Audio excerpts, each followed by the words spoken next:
Today we're looking at Mahjong, and I've been dreading this. The games that I've been playing so far in this series have been kind of chronological, in that I've taken the Japanese launch titles, and I've been picking from that selection to decide what I'm going to play. That means a lot of the games are games which are Japanese language only. I can't speak or read Japanese, so I knew I was going to have to get through a couple of games with no idea really what was going on. I also knew I'd have to play some games that weren't my kind of games. Mahjong is one of those games. I have never played Mahjong before in my life, and I don't know the rules. This means I'm going to have to be on my own in figuring this out. Now, I know I could search up the rules to Mahjong, but I kind of want to play each of these games as its own isolated experience. In 1994, I don't think I would have been able to just look up the rules.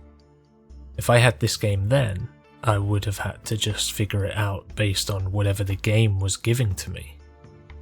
So that's what I'm going to do this time as well. The PS1 had two Mahjong games as launch titles: Mahjong Station Mazin and Mahjong Goku Sky, and I'm going to play both of them. I'm going to cover both of them in this one video, and even if they do explain how to play Mahjong, I'm not going to be able to follow that explanation because I'm not going to be able to read it. This is going to be kind of a weird experience. If you already know the rules of Mahjong, or if you play a lot of Mahjong, I'm sorry for any frustration that you're probably going to feel watching this video, because I'm going to struggle to comprehend what is going on, and I know that that can be frustrating to watch. But if you can handle that, then I'm going to talk about both of these two games.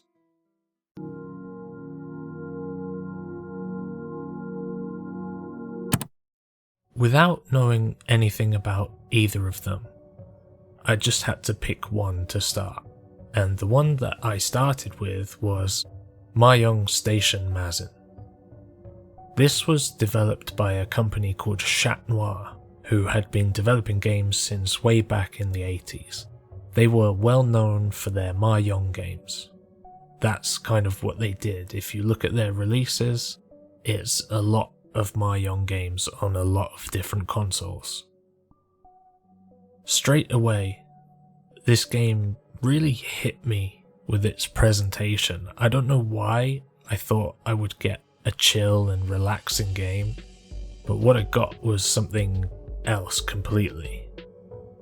After this heavy metal anime intro, I had to button mash through some menus to get into a game, and I was kind of expecting it to play like cards or chess, but instead I find myself at a table with these fully 3D rendered opponents, and they are intense.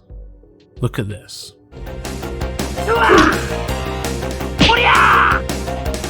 That happens every time a piece is played.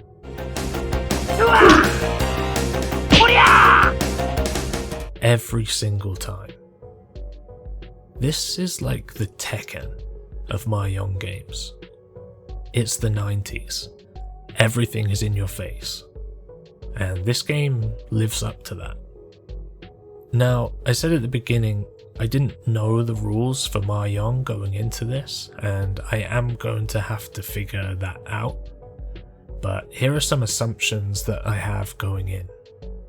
The game asks me to select a piece, and my assumption is that this is the piece that I'm choosing to play. Like playing a card, I think of the pieces I have in my hand as a hand of cards, and I'm picking a card to put down on the table. Maybe I have to create a set or something, I don't know. I don't know what the symbols are, I don't know what the sets are, but I pick one and I play what I think is the number 1, and then I play the number 2, and then I play whatever this symbol is, and then I draw another 2 into my hand, and I play that thinking that it might make a pair or something. All of that is wrong. I'd gone in with these expectations, and at every juncture the game is letting me know that it doesn't care about my expectations. What I think it is going to be is irrelevant to what it is. If I want to play this game, I have to figure it out, and I have to keep up. At the moment, I might as well be throwing tiles randomly. That's what it feels like, and as long as I'm doing that, I keep losing.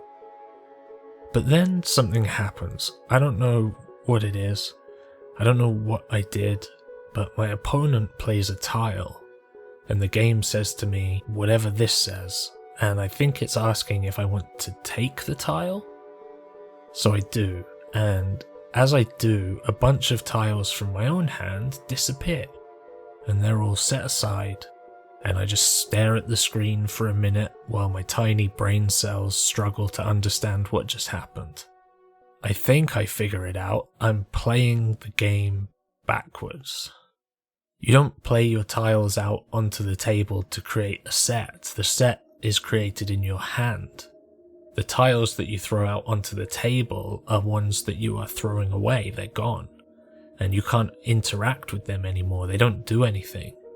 I thought I was playing them out to make a set on the board, but really I should have been holding on to them to keep the sets in my hand. And right now I'm thinking, okay, great, I've learned something, I've figured something out. So here's what I think I understand at this point. You draw a hand of tiles, you choose to discard a tile every turn, that tile is gone, you can't interact with it anymore. You try to build a set in your hand. A set is something like 3 of the same tile, or a run of 3 consecutive tiles. Once you build a set, those are set aside, and if you get a certain number of sets, you win the game. When your opponent discards a tile, if you're the next person to play, and you could use that tile to finish a set in your hand, then you can take that tile to finish your set, but only if it would complete a set. What I don't understand at this point is everything else that is happening.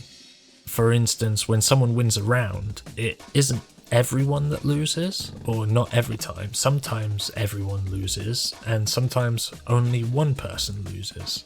I don't know why. I don't know what these dice are. I don't know why they're there. It hasn't ever come up. I also have no idea what half of the tiles are. Some are easy to follow. This suit of dots, for instance, has a sequential pattern, like 1, 2, 3, and so on, and others are harder to figure out. I'm still determined at this point not to look this up. I will figure it out, but for now I'm just sticking to certain suits because those are the ones that I can understand. And obviously that's detrimental to my game. I'm losing a lot because I have that lack of understanding. Lastly, and probably most importantly, I don't understand how to win the game.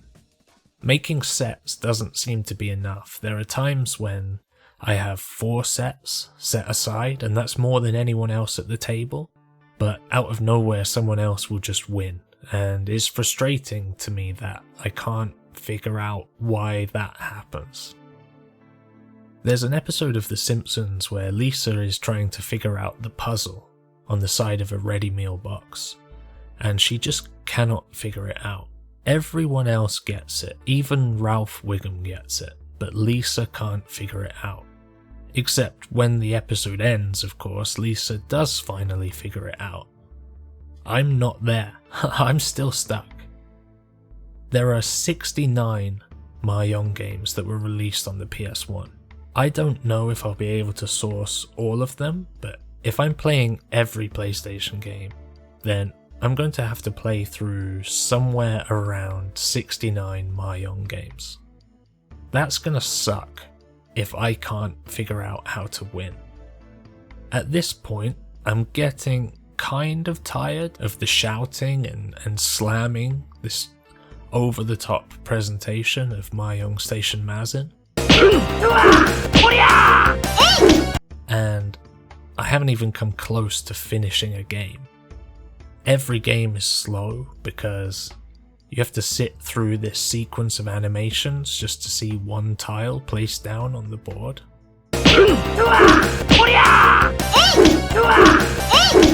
The animation itself isn't long, but those animations add up over time. So I switch over to the second of the Mahjong launch games, Mahjong Goku Sky.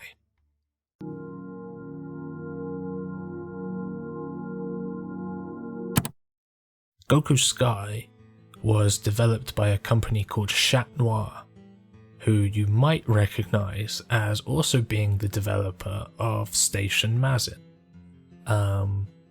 Maybe you're thinking, what the hell happened here? 2 PS1 launch titles, both Mahjong games, both developed by the same developer.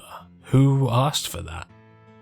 Well, the answer is that when I said Chat Noir was notorious for their Mahjong game development, it turns out that this is a system that they've been developing for a long time, and they don't keep it to themselves, they license it out. The underlying mechanics of this game are the same underlying mechanics that are used in other games that they make, and they're listed as a developer for Station Mazin because Sunsoft, the publisher, had licensed their Mahjong engine separately for that game, whereas Goku Sky is Chat Noir's own contribution to the console. And while Station Mazin was developed as a... That's better. While Station Mazin was developed as a launch title for the console, Goku Sky was a port of a game that had already been developed for the 3DO. It had already been released on the Super Nintendo, and it also acted as a launch title for the Sega Saturn. And you can really tell this by the presentation. This wasn't developed as a PlayStation game.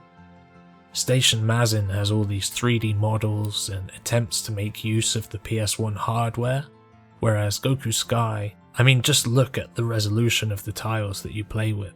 The game doesn't really do anything to make use of the PS1 technology. If I told you this game was released on the Super Nintendo, you'd believe me, and it's true because it was. It's just a port, really. However, the presentation of this game is much more my speed. It doesn't have the flash that Station Mazin has, but it's top down. You can easily see what's happening in the game at any moment, and more importantly, the turns are quick. At this point, I've been playing for hours, and I just want to win one hand. Maybe I won't win the whole game, but I don't want to be Lisa Simpson sitting alone in class, unable to figure out the puzzle. So I keep throwing tiles, and I keep waiting, and then I do eventually win a hand. And yet that victory feels hollow because I don't know why I won that hand. It was an accident. I was just throwing tiles and I was bound to sort of luck into it eventually. It didn't mean that I'd figured anything out or made any kind of breakthrough, it was just random chance.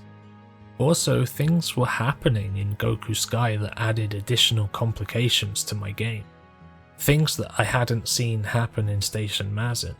Occasionally a player will just turn down every tile in their hand and then win, even if they haven't made any sets. And I feel like it's been long enough now. I've played this game for hours. Why can't I figure it out?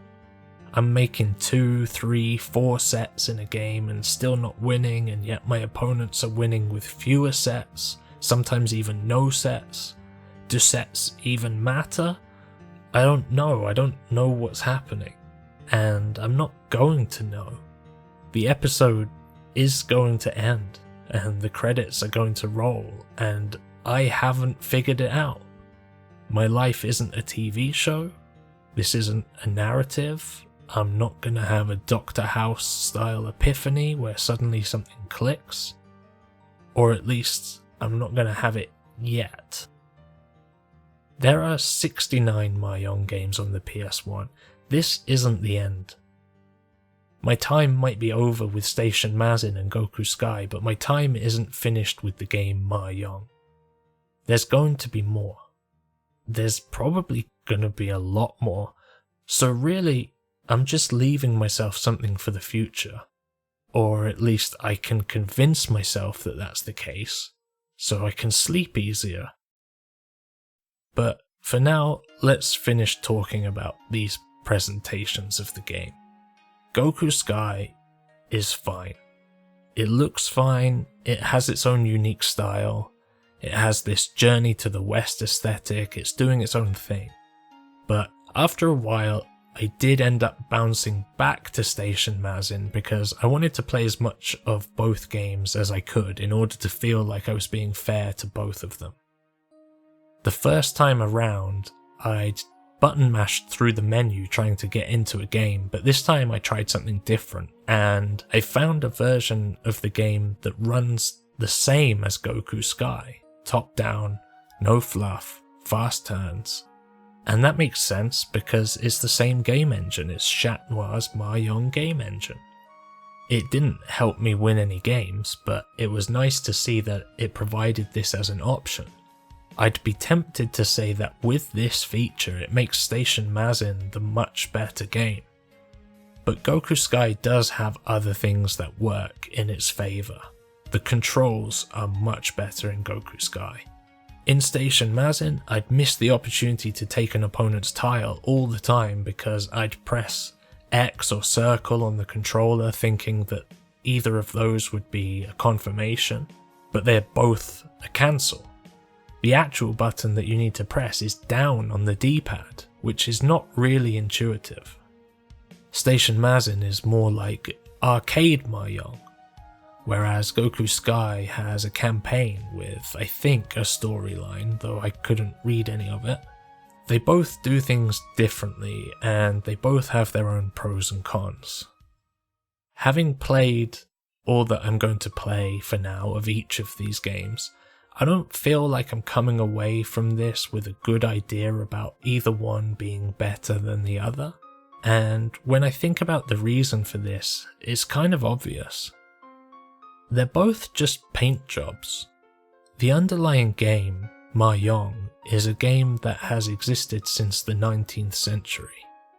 Neither of these two games are really doing anything other than repackaging that. They didn't develop Mahjong, they just took that already existing game and put a skin on it. If you cut away the core mechanics of Mahjong, there's nothing really here in either of these two games.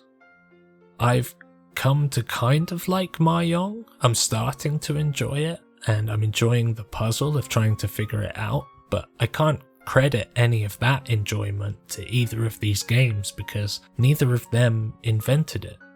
It's like if you play chess, whether you play it on Chess.com or Lichess, the interface is different, and you might have a preference between them, but at the end of the day, that's all they're providing, right? It's just the interface. If I had to choose, my personal preference for the interface was Station Mazin, so I'm going to rank that over Goku Sky, but I'm also going to rank both of them beneath Tama and Ridge Racer. I'm looking forward to the next Mahjong game. I want to continue my journey of figuring out how to play this game and finding ways to enjoy it, as well as seeing different ways that it might be presented on this console. But that's all I really have for these two.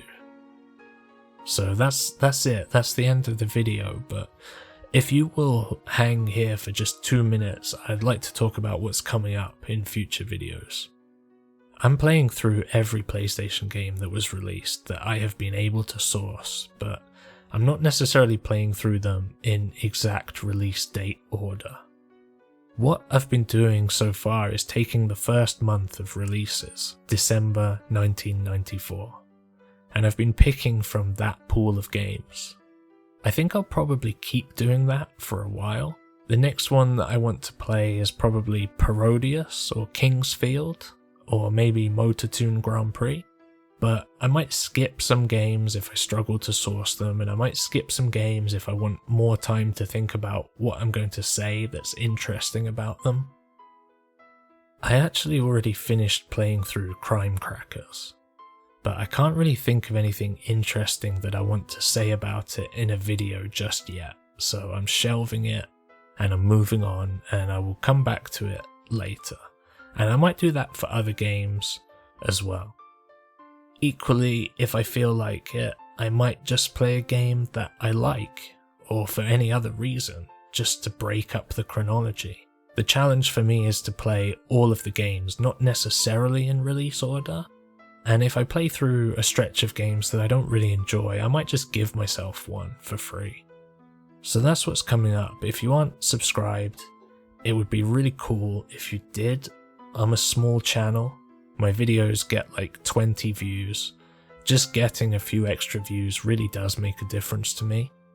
If you made it this far, thank you for watching. Thanks for watching the whole thing. I mean, that's a lot. I appreciate that. And that's it. I'll see you in the next one.